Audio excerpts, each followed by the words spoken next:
Hello बच्चों, तो कैसे आप लोग? सब बढ़िया। फिर से मैं अमित सर आप लोग का स्वागत करता हूं हमारे और आपके चैनल E2E क्लासेस में। जैसे कि मेरा लेक्चर अभी आ चुका है वैलेंस बॉन्ड थ्योरी। आप लोगों ने अभी तक नहीं देखा तो डिस्क्रिप्शन में लिंक मिल जाएगा, आप लोग वहां से जा करके देख सकते हैं। तो चलिए, क्या लेट क्यों करना, देखिए जल्दी से जल्दी। और आज का जो मेरा टॉपिक है, फिर से मेजर पे ही बात कर रहा हूं। जो टॉपिक है, मोस्ट इंपॉर्टेंट टॉपिक है हाइब्रिडाइजेशन। कैसे होता है हाइब्रिडाइजेशन, क्या होता है ओवरलैपिंग, क्या होता है sp3d का फॉर्मेशन, क्या होता है इंटरमिक्सिंग, सब इसी कंपाउंड में, सब कुछ इसी लेक्चर में आपको समझ में आएगा और बहुत ही अच्छे से समझ में आएगा हाइब्रिडाइजेशन एंड इट्स कंसेप्ट के बारे में। तो चलिए हम हाइब्रिडाइजेशन को समझते हैं।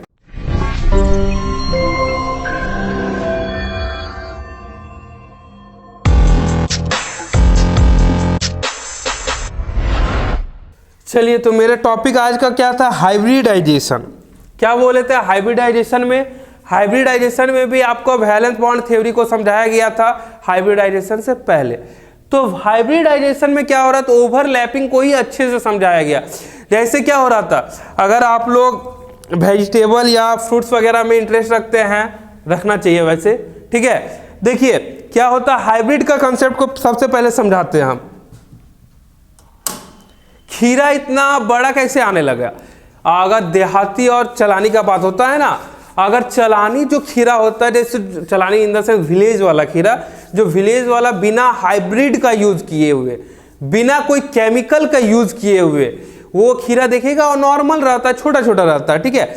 और जो अभी मार्केट में रहता है, जो 12 मंथ वाला खीरा आ गया है, इसको हाइब्रिड खीरा बोलते हैं, वो बहुत ही बड़ा रहता है। तो क्या हुआ, लौकी का पौधा, आप लोग शायद क्लास में भी पढ़े होंगे, एक लौकी का पौधा लिया गया और खीरा का पौधा, ठीक है, दोनों को बीच से काटा गया। लौकी का जड़ को खीरा का ऊपर का टहनी बोलते हैं ना, इसको तना जिसको बोलते हैं, उससे ऐड करके बनाया गया। तो अब क्या देखा गया, लौकी का जो गुण था लंबा होने का, ठीक है, बड़ा होने का, तो वो खीरा में भी आ गया। वो हाइब्रिड के नाम से जाना जाता है। क्या होता है? हाइब्रिड खीरा बोलते हैं ना, आप लोग भी खाते हैं। तो इसी तरह से हाइब्रिडाइजेशन आया। दो एटम को, अगर दो स्मॉल स्मॉल एटम है, अगर बना करके एक जोड़ दे तो एक बड़ा एटम मॉलिक्यूल आया। क्या आया? मॉलिक्यूल आया, मॉलिक्यूल आया, ठीक है। इसी तरह से हाइब्रिडाइजेशन का कंसेप्ट को दिए थे। क्लियर? यहां तक समझ में आया? तो चलिए बात करते हैं हाइब्रिडाइजेशन के कंसेप्ट पे। हाइब्रिडाइजेशन,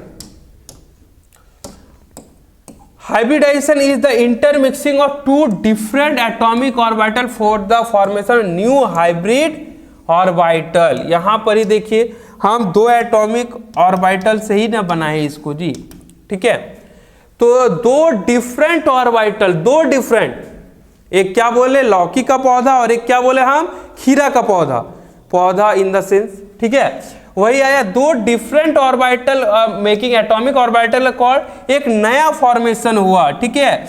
ये लौकी प्लस खीरा, किसका? ये लौकी का हो गया, ये खीरा का हो गया। एक नया क्या कॉन्सेप्ट बना, लौकी प्लस खीरा का कॉन्सेप्ट बन गया। तो क्या बोल रहे, दो एटॉमिक ऑर्बिटल डिफरेंट डिफरेंट ले करके एक जो नया कॉन्सेप्ट बन रहा है, उसी को हम क्या बोलते हैं? हाइब्रिडाइजेशन। अभी तो मार्केट में इस प्रोसेस का यूज नहीं होता है, इसके लिए अब केमिकल आने लगा है। केमिकल से ही देखिएगा आप लोग अच्छा कौन सा लगता है, कौन सा खीरा। हम तो नॉर्मली खीरा वही खाते हैं, लेकिन सलाद में चल जाता है हाइब्रिड वाला, ठीक है। Concept of hybridisation of the extension of the explain of VBT। क्या क्या हाइब्रिडाइजेशन, इंसान जो थे बहुत ही चालाक इंसान थे, उन्होंने VBT का ही कंसेप्ट को लेकर के एक्सटेंड कर दिया। Clear? The concept of hybridization is the process the redistribution of energy since it is hypothetically concept of never be explain the spectroscopically. मतलब ये एनर्जी का रीडिस्ट्रीब्यूशन हो रहा, मतलब दो एनर्जी आ रहे हैं, यहां पर एनर्जी लॉस नहीं, इसका एनर्जी प्लस इसका एनर्जी एक बड़ा एनर्जी क्रिएट कर रहा है इन्वायरमेंट में, ठीक है। तो क्या हो रहा है, रीडिस्ट्रीब्यूशन हो रहा है। इसी के लिए हम लोग बस इसको सोच सकते हैं, माइंड में घुमा सकते हैं। इसीलिए हम बोल रहे हैं केमिस्ट्री को समझने से पहले केमिस्ट्री आपके माइंड में घूमना चाहिए, केमिस्ट्री आपको फील करना होगा। केमिस्ट्री को समझने के लिए केमिस्ट्री को फील कीजिए, तभी आपको केमिस्ट्री समझ में आएगा। Never be explain in spectro specially, ठीक है। स्पेक्ट्रो स्पेशली मतलब हम लोग इसको हाइब्रिडाइजेशन फॉर्मेशन को इजीली से नहीं दिखा सकते, आपको समझना होगा, ठीक है। मेन पॉइंट क्या क्या है हाइब्रिडाइजेशन पे, देखिए क्या क्या है। Hybridisation is the redistribution of energy and hence it is not a bonding process. सबसे बड़ा बात बोला हाइब्रिडाइजेशन ने, क्या बोला, ये क्या है, रीडिस्ट्रीब्यूशन ऑफ एनर्जी है। जैसे आप किसी को पैसा दे रहे हैं, ठीक है, जैसे हम किसी को अपने दोस्त को या हम ही अपने दोस्त से उधारी ले रहे हैं, तो कितना उधारी ले रहे हैं, नॉट अ पूरा, ठीक है। बॉन्डिंग प्रोसेस में क्या होता है, चाहे आप पूरा दे दीजिए या शेयरिंग कीजिए, ठीक है, इसमें क्या होगा, रीडिस्ट्रीब्यूशन होगा of energy, not be bonding process. In hybridisation atomic orbital is participate in overlapping process but the position of electron remain unchange, ठीक है। हाइब्रिडाइजेशन एटॉमिक ऑर्बिटल जो पार्टिसिपेट करेगा वो ओवरलैपिंग से ही करेगा, लेकिन पोजीशन जो रहेगा वो रिमेन अनचेंज रहेगा, ठीक है, मतलब चेंज नहीं होगा। Hence hybridisation process is electron are located, तभी अनचेंज जब नहीं रहेगा, अनचेंज रहेगा तो ही हम लोकेट करेंगे हाइब्रिडाइजेशन प्रोसेस को। In entire process of the energy hybrid orbital become equivalent the sum of the energy individual orbital hybridization concept only. क्या होगा, देखिए यहां पर ये बहुत ही important, entire process of the energy hybrid orbital, बार बार बोल रहे हैं हाइब्रिड, खीरा और हीरा के बारे में बोल रहे हैं ना, तो hybrid orbital become equivalent to the sum of the energy individual atom और हाइब्रिड कंसेप्ट ओनली। उसके पास जो एनर्जी रहना चाहिए वो इक्विवेलेंट रहना चाहिए। अगर हम बराबरी में बोला जाता है ना, रिश्ता करो तो बराबरी में करो बोला जाता है ना, तो ये कंसेप्ट अभी नहीं चलता है, जहां होता है वही करो, ठीक है। तो हाइब्रिड ऑर्बिटल क्या होता है, एनर्जी जो रहेगा वो इक्विवेलेंट रहना चाहिए। Horizontal overlapping of atomic orbital take place, that means sigma bond. अब बात आ रहा है, हम वीवीटी में क्या बात किए थे, हेड ऑन, सर वाला, सर को टकराने वाला, ठीक है, वो क्या कर रहा था, सिग्मा बॉन्ड का फॉर्मेशन कर रहा था। यहां पर बोला, क्या बोला, हॉरिजॉन्टल ओवरलैपिंग, वो क्या कर रहा है, सिग्मा बॉन्ड का फॉर्मेशन कर रहा है, ठीक है, और responsible to the determine shape and geometrical of the their compound. Horizontal इस तरह है सिग्मा बॉन्ड, और क्या है ये, वर्टिकल पाई बॉन्ड का फॉर्मेशन कर रहा है। ये बॉन्ड तो अभी आप जस्ट पहले देखे हैं, तो बस वही है, क्लियर। अब आते हैं फिर से, the total number of hybrid orbitals equal to the number of orbital with overlap. हम बार बार बोल रहे हैं, जब तक उसके पास एनर्जी का इक्विवेलेंट सम अगर इक्वल नहीं होगा तो वो ऑर्बिटल का फॉर्मेशन नहीं होगा। जैसे sp3 का फॉर्मेशन हो रहा है, ठीक है, यहां पर देखिए CH4, यहां पर देखिए एक 3, ठीक है, और एक पॉइंट वाला आ जाएगा। तो इसी तरह से जब तक कि अगर इसके पास सेम ना रहे, the number of hybrid orbital is equal to the number of atomic orbital is overlap. In hybridisation position of atom remain unchange. हम हाइब्रिडाइजेशन का जो पोजीशन होगा वो अनचेंज्ड ही रहेगा। इन हाइब्रिडाइजेशन प्रोसेस शेप और geometry of the compound depends on the extreme of the overlapping between atomic orbital. जो shape का डिटरमाइन होगा, जो जियोमेट्री का डिटरमाइन होगा, किस पे होगा, extreme overlapping between the atomic orbital पे होगा। जो ओवरलैपिंग अच्छे से होगा, जो एक्सट्रीम ओवरलैपिंग करेगा, उसी पे हम शेप और जियोमेट्री का डिटरमाइन कर सकते हैं। तो नेक्स्ट स्लाइड पे चलते हैं, क्या बता रहा है, देखिए हाइब्रिडाइजेशन हैविंग डी ऑर्बिटल। यहां तक तो हम क्या बात किए थे वीवीटी में, एस और पी का ही बात किए थे, लेकिन डी भी तो है ना, डी को कैसे भूल सकते हैं, डी के बिना तो कुछ नहीं हो सकता है, ठीक है। देखिए number of compound is possible in which D orbital participate their intermixing sp। अब क्या कर रहा है, s के साथ d भी पार्टिसिपेट करेगा, p के साथ d भी पार्टिसिपेट करेगा, तभी बॉन्डिंग प्रोसेस मतलब हाइब्रिडाइजेशन का प्रोसेस को आगे बढ़ाया जाएगा। Orbital since we know that energy of d orbital very high, so only in case of sp pairing from d orbital intermixing that means complex for the sp-d hybridization। ठीक है, because the combining of energy of sp can compare the d orbital। अब देखिए हम बात की sp भी combine करेगा s के साथ, d के साथ करेगा, तो ये क्या कर रहा है, p के साथ भी d करेगा और p के साथ s भी, लेकिन d जो ऑर्बिटल रहता है उसका एनर्जी बहुत हाई रहता है। क्या रहता है, एक्सट्रीमली हाई रहता है, इसलिए वो d ऑर्बिटल जो रहता है बहुत एनर्जी हाई ले लेता है।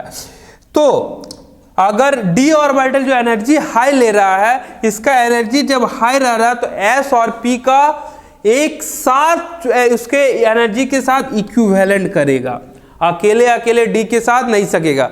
जैसे हम बार बार बोल रहे हैं, अगर कोई बहुत अमीर है, ठीक है, बहुत अमीर है, तो क्या होगा, अगर दो मिलकर के इतना अमीर बन रहा है तो चलो ना भाई सही है, हम लोग उसको टेक ओवर कर लेंगे। जैसे पार्टनरशिप पे होता है ना, जस्ट समझिए इलेक्शन, गवर्नमेंट क्या करती है, इलेक्शन क्या करती है, अगर कोई एक पार्टी बहुत वोट लेकर के आती है, ठीक है, बहुत वोट लेकर के आती है, कितना बहुत सारा सीट जीत जाती है, और कुछ पार्टी के पास 2-3 का क्या होता है, गठबंधन, तो वही गठबंधन करके पार्टी क्या करती है, इसकी सरकार को गिरा देती है, मतलब इक्विवेलेंट कर लेती है। तो यहां गिराना नहीं है, इसके बराबर करना है। समझ में आया बात, क्या करना है, बराबर करना है। तो कौन कौन बराबर कर रहा है, S और P मिल करके D का बराबरी कर रहा है, ठीक है, मतलब ये गठबंधन वाला सरकार हो गया और ये अकेले दम पे बना रहा है, ठीक है, यहां तक समझ में आ गया। The hybridisation of sp-d can be explain by concept of electronegativity and effective nuclear charge. It is observe that only those compound is possible which terminal atom is highly electronegativity. Terminal atom के पास highly electronegativity होना चाहिए, तभी वो concept को easily से explain किया है। हाइब्रिडाइजेशन किसके कंसेप्ट पे बात करता है, इलेक्ट्रोनेगेटिविटी, EN रूल, जो भिकमंगा वाला हम बार बार बोल रहे हैं, EN बहुत भिकमंगा होता है, मतलब इलेक्ट्रोनेगेटिविटी, ठीक है। चलिए अब देखिए क्या बोलता है, हाइब्रिडाइजेशन का कंसेप्ट में ओवरलैपिंग कैसे हो रहा है, sp sp-d का ओवरलैपिंग, जो sp हाइब्रिडाइजेशन का ओवरलैपिंग हो रहा है वो कौन कौन सा शेप पे डिटरमाइन होगा, लीनियर, और बॉन्ड एंगल किसका रहेगा, 180। अब देखिए 180, ये तो आपको इजीली से दिख रहा है ना, इसका बॉन्ड एंगल 180 है, sp हाइब्रिडाइजेशन के साथ है।